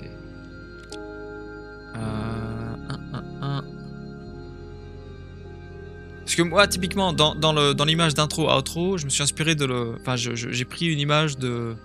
L'image de la série. Il y a une adaptation qui a été faite dans les années... entre les années 1884 et 94, je crois. C'est ça, à peu près. Les aventures, en gros, bah, les différentes enquêtes, quasiment toutes les enquêtes, pas toutes, mais quasiment toutes, celles de Sherlock Holmes ont été adaptées à l'époque avec notamment pour acteur principal dans le rôle de Sherlock Holmes, l'acteur Jeremy Brett qui est mort à peu près, bah, je pense à la fin. Ouais, c'est ça, vers 1994. Et qui, bah, ce qui a mis fin à la série forcément parce que bah, ils avaient plus leur acteur, leur grand acteur. Et en fait, c'était vraiment le rôle de cet homme, Jeremy Brett. Et c'était vraiment le rôle de sa vie. Et franchement, pour avoir vu la série, alors pas en entier, mais quand même, il le joue. Enfin, c'est juste magistral. Hein. C'était un rôle qui lui allait comme un gant. Et voilà. Et l'actrice qui joue Erin Adler, c'était... Que je sache... Est-ce que je peux trouver... Là... Et... On n'arrive pas à lire. C'est vrai que la nana qui joue, c'est... Ils disent pas. Ils disent pas. Ah si, Gail Honeycutt. Attendez, je vérifie. Okay, one of the best performances of Erin Adler ever filmed in Scandal in Bohemia. C'est de... Ouais, ils ont adapté l'épisode en... Enfin, la nouvelle en 1984. Elle est née le 6 février 1943. Elle a 80 ans. Putain. À Fort Worth, au Texas, États-Unis, 1m70. Et puis, blablabla, on s'en fout. Donc ça doit être ça. C'est Gail Honeycutt. Gayle et plus loin HU2NICU2T. Ok. Active entre... Ok, année d'activité entre 66 et 99. Très bien. Enfin bon, en gros, c'est cette femme qui... Bah ouais, tu m'étonnes, une grande beauté, quoi, qui a interprété cette Erin Adler. Waouh, la vache. Oh la... Oh bah, oh la meuf. Ah oui. Ah oui, plus jeune encore, elle est incroyable, quoi. Ah ouais. Ah ouais. D'accord. Très bien. Très bien. Bon, on continue sur la partie 3, hein, parce que quand même... je dormis à Baker Street cette nuit-là. Nous étions en train de prendre notre café et nos toasts, quand le roi de Bohême pénétra dans le bureau. « C'est vrai ? Vous l'avez eu » cria-t-il en empoignant Holmes par les 2 épaules et en le dévisageant intensément. « Pas encore. Mais vous avez pas d'espoir ? J'ai espoir. Alors allons-y. Je ne tiens plus en place. Il nous faut un fiacre. Non, mon landau attend en bas. Cela simplifie les choses. » Nous descendîmes et une fois de plus nous reprîmes la route de Briony Lodge. « Irene Adler est mariée, annonça Holmes. »« Mariée ? Depuis quand ? » ?»« Depuis hier. » « Mais à qui ? » ?»« À un homme de loi qui s'appelle Norton. »« Elle ne l'aime pas, j'en suis sûr. »« J'espère qu'elle l'aime. »« Pourquoi l'espérez-vous ? » ?»« Parce que cela éviterait à votre majesté de redouter tout ennui pour l'avenir. Si cette dame aime son mari, c'est qu'elle n'aime pas votre majesté. Si elle n'aime pas votre majesté, il n'y a aucune raison pour qu'elle se mette en travers des plans de votre majesté. Ouais, c'est ça, parce que sinon elle serait jalouse. Elle serait jalouse et tout que ce fameux roi se marie avec quelqu'un d'autre et elle chercherait à lui pourrir la vie. Là, si elle est amoureuse, quand t'es amoureux, tu lâches prise. C'est ça, justement, c'est formidable d'être amoureux parce que bah, tu lâches prise, quoi. T'es pas en mode... T'es plus en mode jalousie, quoi. Enfin, en principe. Non, t'es pas... Non, c'est impossible même. C'est impossible d'être jaloux quand t'es amoureux. Et quand tu perds quand tu perds cette volonté ou ce fait d'être amoureux, bah forcément, bah, t'as des risques de revenir jaloux, ou de, je sais pas, hein, ou d'être jaloux, bref. Donc oui, votre majesté, si elle n'aime pas votre majesté, il n'y a aucune raison pour qu'elle se mette en travers des plans de votre majesté. Vous avez raison. Et cependant, je regrette qu'elle n'ait pas été de mon rang. Quelle reine elle aurait fait? Il tomba dans une rêverie maussade qui dura jusqu'à Serpentine Avenue. La porte de Briony Lodge était ouverte, et une femme âgée se tenait sur les marches. Elle nous regarda descendre du landau avec un œil sardonique. « Monsieur Sherlock Holmes, je pense ?»« Monsieur Sherlock Holmes, je pense ?» interrogea-t-elle. « Je suis effectivement Monsieur Holmes, répondit mon camarade en la considérant avec un étonnement qui n'était pas joué. Ma maîtresse m'a dit que vous viendriez probablement ce matin. Elle est en partie avec son mari au train de 5h15 à Charing Cross, pour le continent. Quoi? S'écria Sherlock Holmes en reculant. Voulez-vous dire qu'elle a quitté l'Angleterre? Son visage était décomposé, blanc de déception et de surprise. Elle ne reviendra jamais. Et les papiers, gronda le roi. Tout est perdu. Nous allons voir. Il bouscula la servante et se rua dans le salon. Le roi et moi, nous nous précipitâmes à sa suite.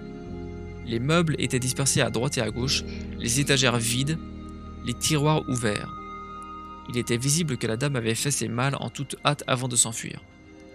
Holmes courut vers la sonnette, fit glisser un petit panneau, plongea sa main dans le creux, mis à découvert, retira une photographie et une lettre.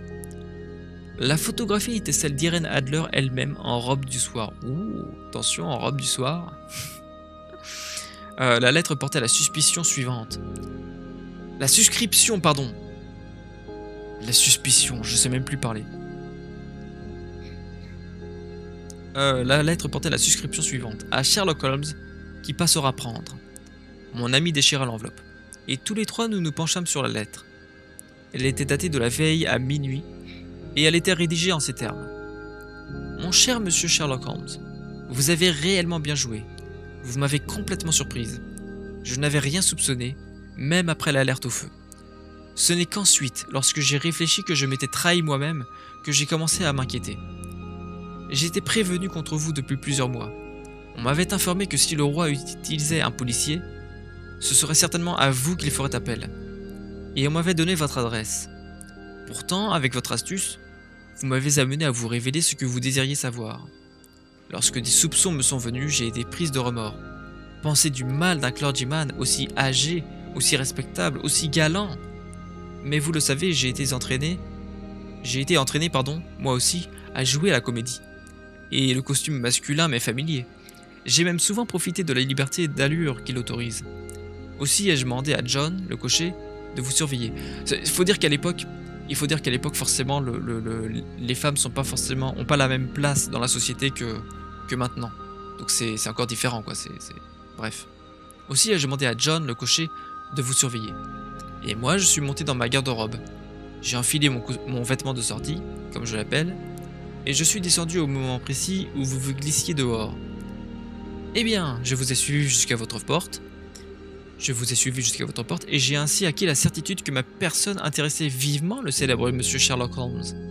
Alors, avec quelque imprudence, je vous ai souhaité une bonne nuit, et j'ai couru conférer avec mon mari.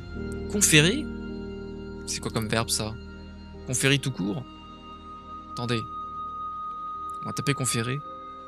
Confédérer? Non, je déconne. Ah oui, accorder, oui.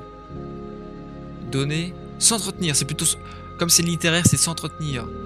S'entretenir de quelque chose avec quelqu'un. Ok, donc là j'ai voulu m'entretenir avec mon mari en gros. J'ai couru conférer avec mon mari. Nous sommes tombés d'accord sur ceci. La fuite était notre seule ressource pour nous défaire d'un adversaire aussi formidable. C'est pourquoi vous trouverez le nid vide lorsque vous viendrez demain. Quant à la photographie, que votre client cesse de s'en inquiéter. J'aime et je suis aimé. J'ai rencontré un homme meilleur que lui. Le roi pourra agir comme bon lui semblera sans avoir rien à redouter d'une femme qu'il a cruellement offensée.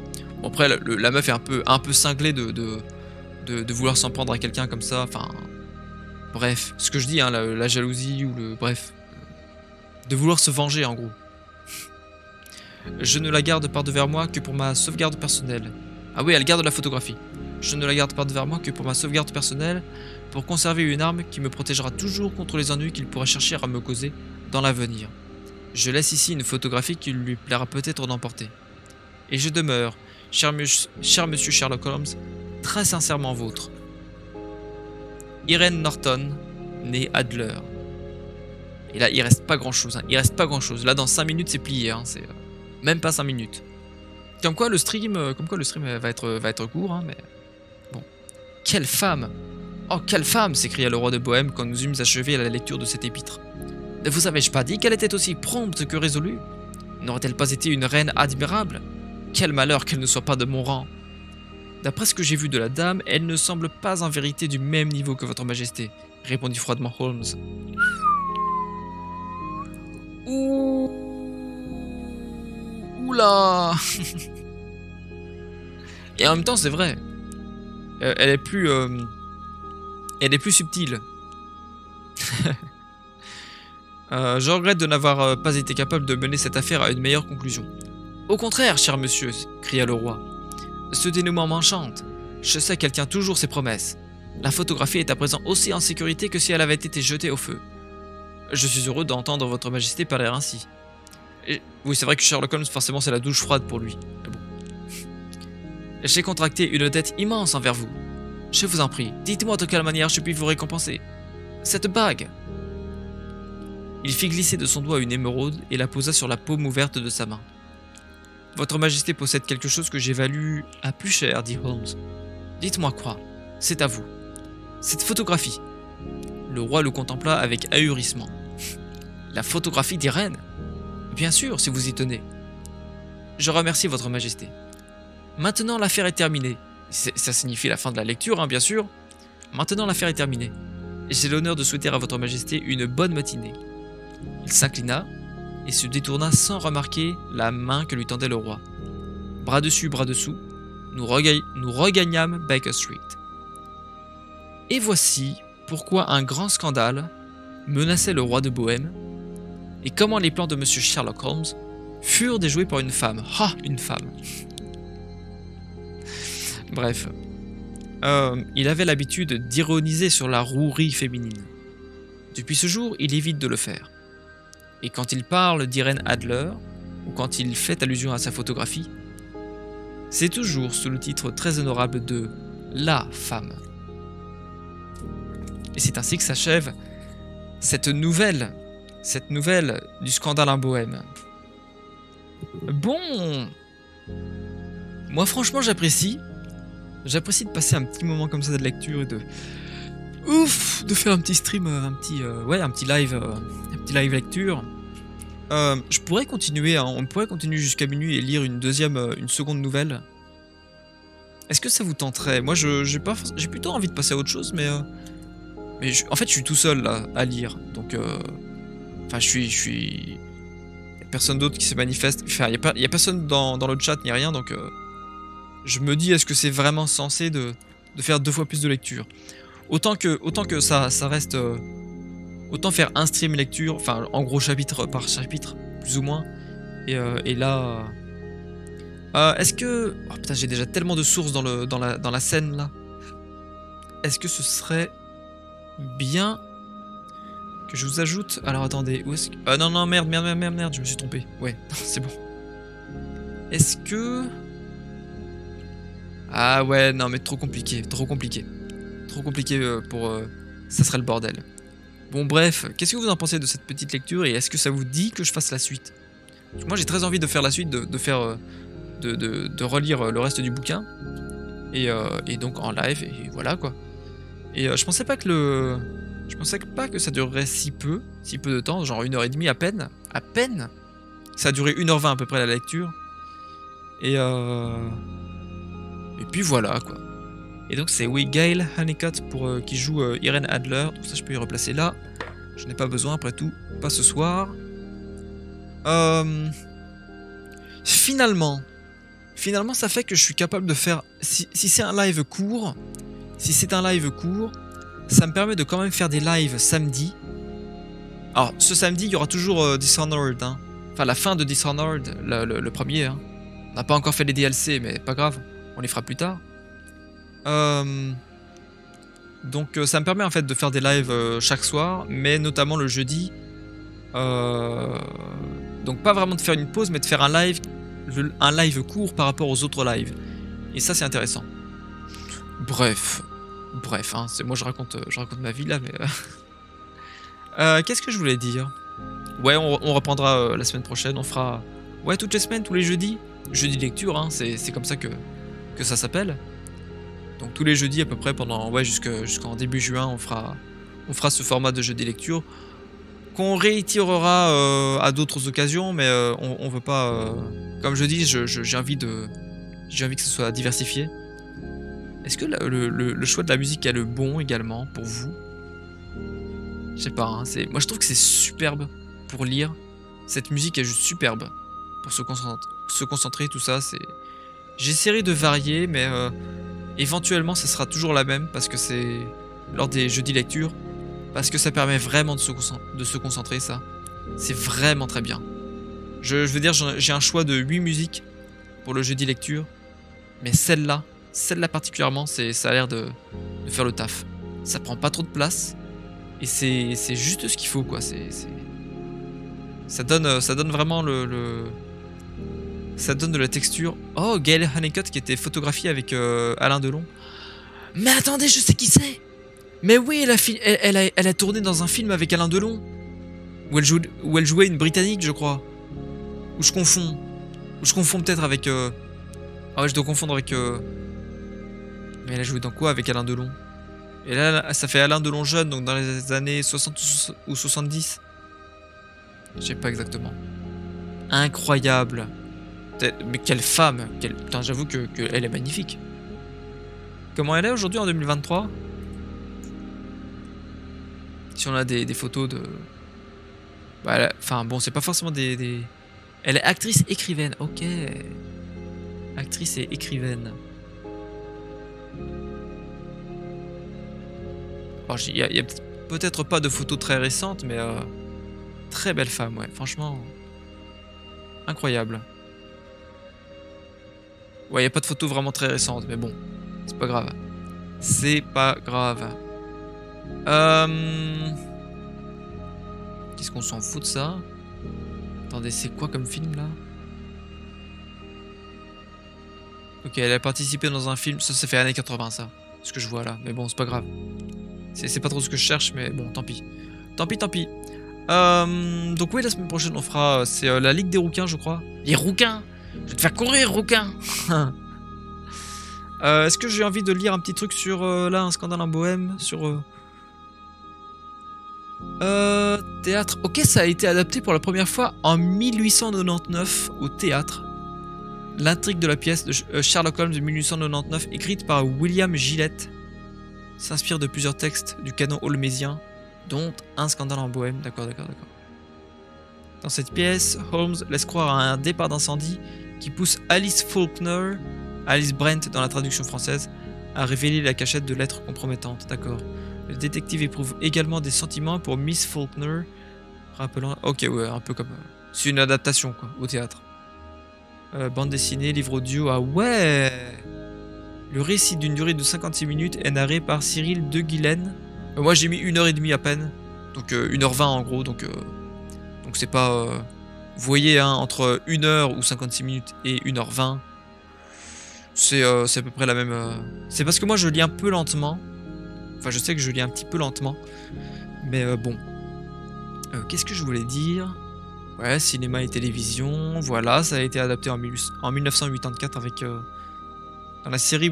En gros, si vous cherchez la série à laquelle je fais allusion, enfin, celle dont je parle là, de Jeremy Brett, c'est la série... c'est une série qui s'appelle Sherlock Holmes, de la Granada Television. Granada Television, quoi. Et c'est le premier épisode de la série, en effet. Et ça m'a trop fait bizarre quand je l'ai vu. Il y avait vraiment un enfin, ça faisait pas un décalage avec le bouquin, au contraire, ça ressemblait tellement. Et en même temps, il y avait un décalage. C'est surtout qu'il y avait un décalage par rapport aux autres adaptations ou aux autres œuvres Sherlock Holmes, en gros, très récentes. Je me disais putain, ça a rien à voir et c'est juste trop bien, quoi. Du coup, oui, c'est lettres rouges. Ah ouais. Ouais, bref, il y a plein de, on fera les 12. Hein. On fera les 12. Les 12 aventures. J'ai pas d'autres bouquins sur Sherlock Holmes. J'ai pas. C'est le seul bouquin que j'ai. Et pas grave, hein, on fera peut-être... J'ai également... Je dois avoir les 6 Napoléons. Mais les 6 Napoléons, je sais pas... C'est peut-être un autre bouquin. Bref, c'est pas grave. Bon, moi je vais m'arrêter là, parce que ça fait une bonne petite soirée. Donc ouais, on fera des streams d'1h, 1h30. Enfin, plutôt d'1h30, on va dire, pour ces aventures de Sherlock Holmes. Demain, on se retrouve avec le stream sur Medewi. Oh pardon. Sur le royaume de Medewi, dans Rome 2 Total War Divide et Impera. On reprend la conquête. Et Dieu sait qu'on a de quoi faire en termes de conquête. Enfin, ça va se ralentir, mais c'est... On a de quoi faire quand même. Samedi, ça va être Dishonored, donc la dernière mission. Dimanche, je ferais bien un Kara au Calliope plutôt qu'un Fata React, mais je suis pas encore tout à fait sûr. Mais on pourrait faire un Kara au Calliope. Ça me tenterait en tout cas. Mais à ce moment-là, il faut juste que je fasse une scène qui soit plus travaillée. Et là, j'avoue que la scène, c'est... Faut que je bosse mes scènes. Mais si je me laisse le temps, si je prends le temps de le faire, je peux faire des trucs assez quali. Et dimanche, bah, ça pourrait être quali-iopé, quoi. Enfin... une scène assez quali. Et donc... la semaine prochaine, on aura plus de Dishonored le samedi. On aura bien sûr donc, les jeudis des jeudis lecture. Mais donc le samedi, non pas ce samedi, ce sera samedi...